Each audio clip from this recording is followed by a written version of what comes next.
Welcome back to our Stony Creek journey. I was going to show you what we've been up to this week and what's new on the farm.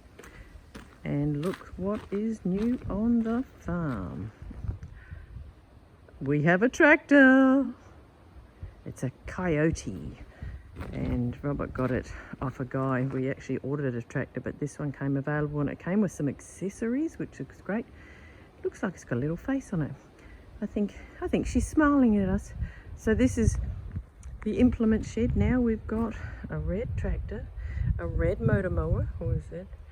And the dingo in the back there, which is finally working again. It had a little bit of a hiatus, but it's working again. So we can't wait to get this tractor going, and we've got so many jobs for it to do. So many jobs. I'll come and show you the garden. So what's happened in the main veggie bed? Nothing really.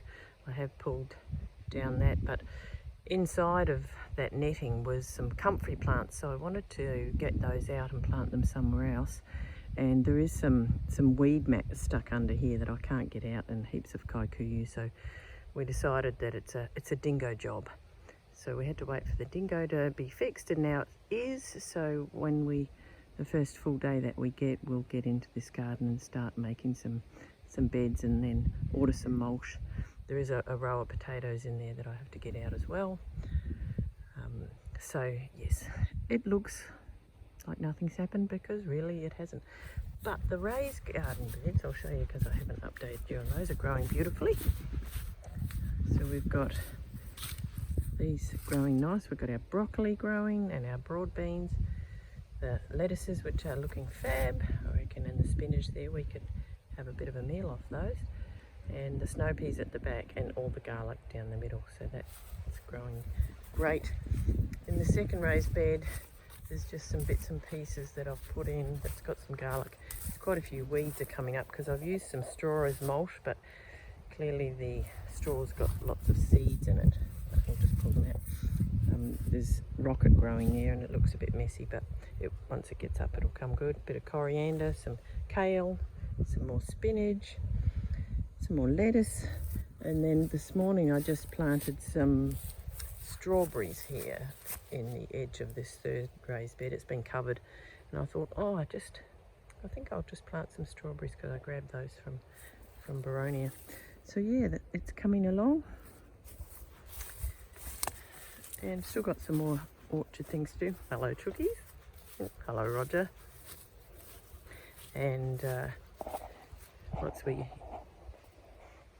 get some time, we'll finish off the orchard. So that's an update of the garden. Looking good. Good morning. We're doing some early morning fencing. It's pretty frosty here. Our fingers are pretty cold, so we're putting up a couple of new fences right down the back paddock here. You can see the cattle are in there, and the sheep are not respecting our fences. They're Houdinis. So we've just put up these fences. I'm just going along, making sure that there's no grass. These fences aren't on yet, but making sure there's no grass, because that will just short out the fence, and then it definitely won't work. So make sure there's no grass under the wire. This fence is not on at the moment.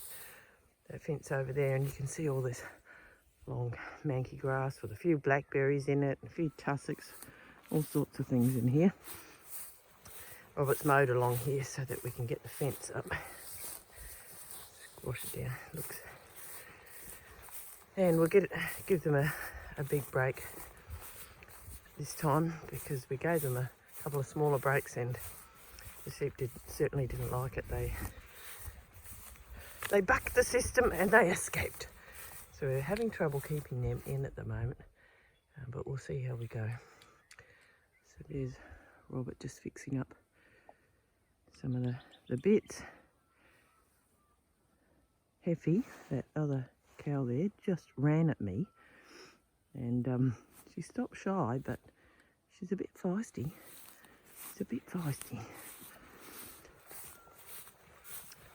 But once the sun comes up, I think it will be a nice day. Robert's heading back to Melbourne. I've just come back from Melbourne.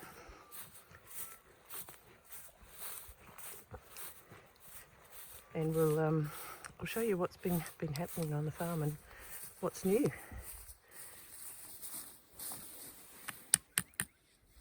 So these star pickets that are in there, they were in here the whole time, weren't they, Dale? They were here when we arrived, so we're just using them. It's boggy on that side. Yeah, it's quite wet over there. Look at the moon. Yes, the moon is nice. Amazing. Right. We'd like to get a permanent fence right down the middle of this paddock. That's the plan. Like lots of things. All right, we'll keep going here, and then I'll add some videos to this of what's been happening on the farm and some new additions. My finger's so cold, I don't know if I'm going to be able to stop this. So we have a chicken update. Probably about 7 or 8 days ago, I went and got a couple more chickens. So we've got 4. Got hello Millie in the background. So this is this black and orange one, and this orange one here is an Australorp speckled Sussex cross, and then these two are Plymouth Rocks. This one looks more Plymouthy Rock because they're supposed to have yellow feet. The other one doesn't. So whether they are a cross, but I drove to Canberra and picked these up. So that's 4 more. The little 2 Plymouth Rocks are only 12 weeks old. This one's about 14 weeks old, and this one's 18 weeks old. So not near laying yet, but eventually they will be. And at the moment, they're segregated from the girls and Roger. Just so that when I'll show you, we've made them a little makeshift coop. Because when you are bringing new chickens into the flock, one, you don't want to, these are a lot younger than the older girls, because the girls over here, they're about 4 years old. So one, we don't want them to bully these little chickens. But also, when you're bringing new chickens in from somewhere else, you want to make sure that they're healthy and not bringing anything to your chooks. And also, the purpose was to put them in here so the girls could actually see them, not get to them, but somehow get acclimatised to the fact that there are new chicks in town. So today I'm going to lock the girls and Roger in the orchard, and then give these girls a little bit more of a run. Apparently they are all pullets, so cross fingers. They are at this stage looking like it, and we'll hopefully see. So yeah, they're welcome to the flock. The reason why I bought some more is that Roger is starting to be a rooster, and 3 hens with Roger's really not enough. He will start to annoy them too much. And to get a bit of variety into our flock as well. Plymouth Rock are a breed that I've wanted. The crosses here are just that they were available. I am not really wanting crosses too many. I want to get some Australorps, which I will do. Wondering what the noise was, and it was Millie. So yeah, today I'll let them out into the bigger section. But this weekend coming, we've got 2 of our children coming up, and Robert's going to start to build a new coop. We're going to move these compost bins here and build a new coop, which will be great, sort of effectively, so that we can take this one down that's been here for a very long time.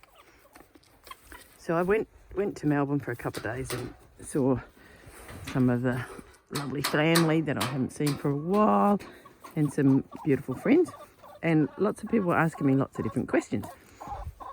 And some of the questions were, how do you know between a rooster and a hen? So I thought I'd show you a little bit. If you have a look at, these are the 3 hens. See, their neck feathers are quite rounded, and their tail are quite rounded, and there's no sort of pointy feathers on the back. Well, if you look at Roger, one is a lot bigger, and he is getting a lot bigger wattle and comb, which generally they do, and that can be what they say the first sign. But if you look, if I come around the side of him, a good looking rooster. See how his neck feathers are very different? They're very pointy and sharp. And he's also got feathers on the back down here called the saddle feathers that are quite pointy and sharp, whereas the girls don't have those. Yeah, I know you think I've got something in my hand. But their feathers around their neck are quite rounded and not as pointy. But also his tail feathers stick out. They're not doing it right now, but they sort of go in a curve, whereas the girls' ones don't curve over. So at this stage, that's how we're going to decipher when our little chicks are. Can you see? You can probably have a good look there. You can see his feathers, and when you see him next to the girls, it's really obvious. And it might take us a little while to work out who's who in the menagerie of the chicken place. But yeah, you can see them. If you have a good look, you can see the difference.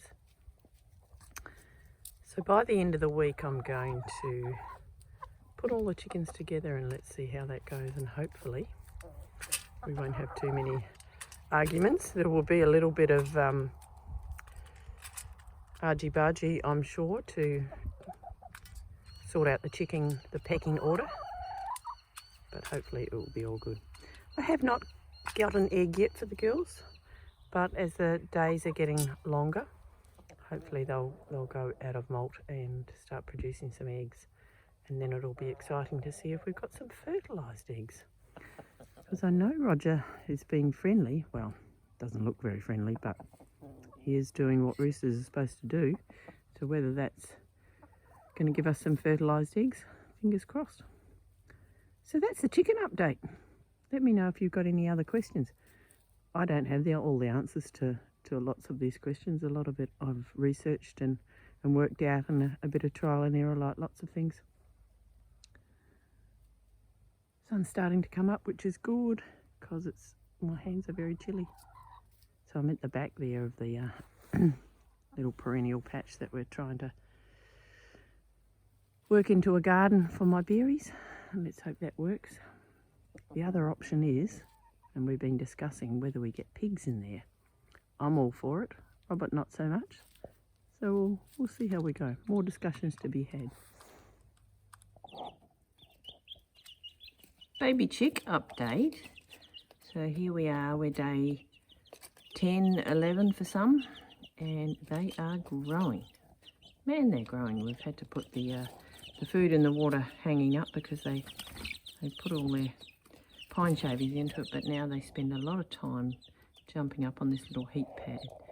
So during the day now we don't have the heater on, and we have the lid off, and it's nice and warm in there now. It's about 22 degrees, and they have the opportunity to get under the heat pad if they like. But all but 2 have got black on their wings, so they are very cute. And shout out to Donovan. I know you're enjoying watching the chicks, Donovan, and they are very cute and growing fast. So yeah, we'll update you again. But some new chicks are on the horizon. Let me show you. Come through and see. Excuse the messiness. We have some new babies. So I picked those up yesterday just outside of Sale on the way home from Melbourne. And these ones are a different breed. These are Australops, and they're either going to be black or blues. There's a couple of different roosters, and fairly young roosters, the family said, so we'll see. We might not get as good a hatch because the roosters are fairly young. But I asked for 18 eggs and they gave me 20, so we'll see what happens. And look at my cool sign. My very clever son Mitchell made this. It's on a bit of a lean, and we're waiting till we update the chicken coop, and then that will go on it. So he's lasered that, which is very cool. So yes, in 20 days we should have another hatching, which will be very exciting.